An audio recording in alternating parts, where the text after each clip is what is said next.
नमस्कार।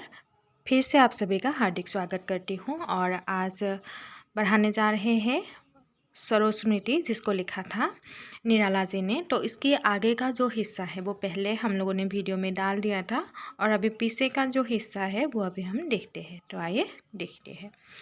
सोचा है ना तो हो बार बार यह हिंदी का स्नेह उपहार, यह नहीं हार मेरी भास्वर, यह रत्नहार लोकोत्तर वर, अन्यथा जहाँ है भाव शुद्ध साहित्य कला कौशल प्रबुद्ध, है दिए हुए मेरे प्रमाण कुछ वहाँ प्राप्ति को समाधान, पार्श्व में अन्य रख कुशल हस्त, गद्य में पद्य में समाभ्यस्त, देखे हुए हंसते हुए प्रवर, जो रहे देखते सदा समर, एक साथ जब शत घात घूर्ण आते थे मुझे पर, लुटुले तूर्ण देखता रहा मैं खड़ा अपल, वह शर छिप वह रन कौशल।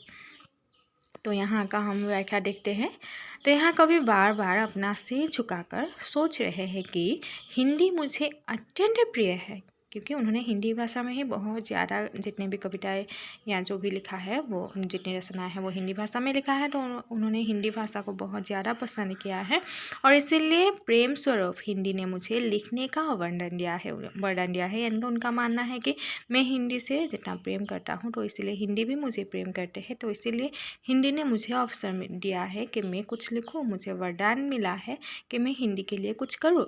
तो इसीलिए उनके लेख का हार कभी नहीं हो सकता, क्योंकि उन्होंने जितना कुछ लिखा है वो कभी हार मानने वाला नहीं है, क्योंकि उन्होंने जितना कुछ लिखा है वो उच्च कोटि का है। तो ये केवल मेरा स्वर नहीं है, यह तो मेरे हृदय से निकला हुआ अमूल्य रत्नों का हार है। मेरा भाव शुद्ध है, मैं साहित्य कला में निपुण हूँ, मैंने ही साहित्य को लेखनी कला से प्रमाण किया है। यानी कि उनका खुद का मानना है कि उन्होंने जो भी कुछ लिखा है वो हमेशा सही रहा है। उन्होंने जो भी लिखा है वो हृदय के भावों को लिखा है, व्यक्त किया है उन्होंने। और इसलिए उन्होंने खुद कहा कि मैं निपुण हूँ, यानी कि मैं जितना भी लिखा मैंने वो सही है। परंतु यह वरदान मेरे प्राप्ति के लिए काफ़ी नहीं हुआ है। लेकिन हिंदी ने उनको जितना प्यार दिया है वो काफ़ी नहीं है, क्योंकि इतने में भी वो सफल नहीं हुए हैं।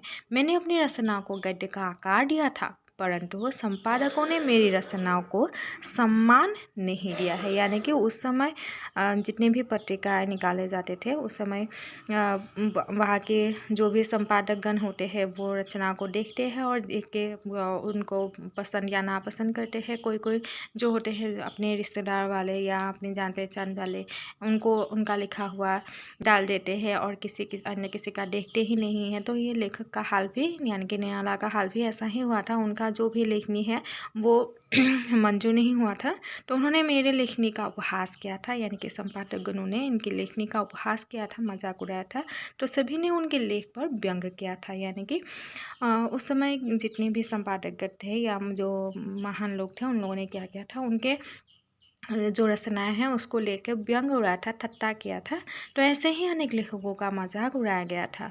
बहुत सारे लेखकों का ऐसे ही मजाक उड़ाया गया था, परंतु कभी उनके दुर्व्यवहार पर कुछ नहीं कर पाते थे। तो वो क्या कर पाते, क्योंकि संपादक जो चाहेंगे वैसा ही करेंगे, तो उसका वो विरोध नहीं कर सकते थे।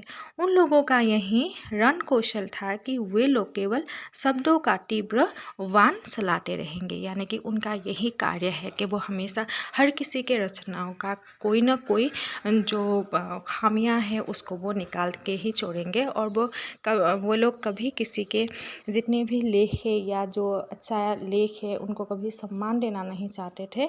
और इसीलिए निराला जी के जो भी रचनाएं हैं उनको सम्मान नहीं मिला था, यानी कि वो सफल उस समय नहीं हुए थे, जिससे कि उनका मजाक या उनके रचनाओं का मजाक उड़ाया गया था। तो इसलिए वो अत्यंत दुखी हैं, क्योंकि उनको पैसा की आवश्यकता थी और वो पैसा इकट्ठा नहीं कर पाए और उस पैसों से उनको अपनी पुत्री के लिए कुछ एक चीज़ें हो या जो ला के देना चाहिए था वो ला के नहीं दे पाए थे। तो इसीलिए वो अत्यंत दुखी है।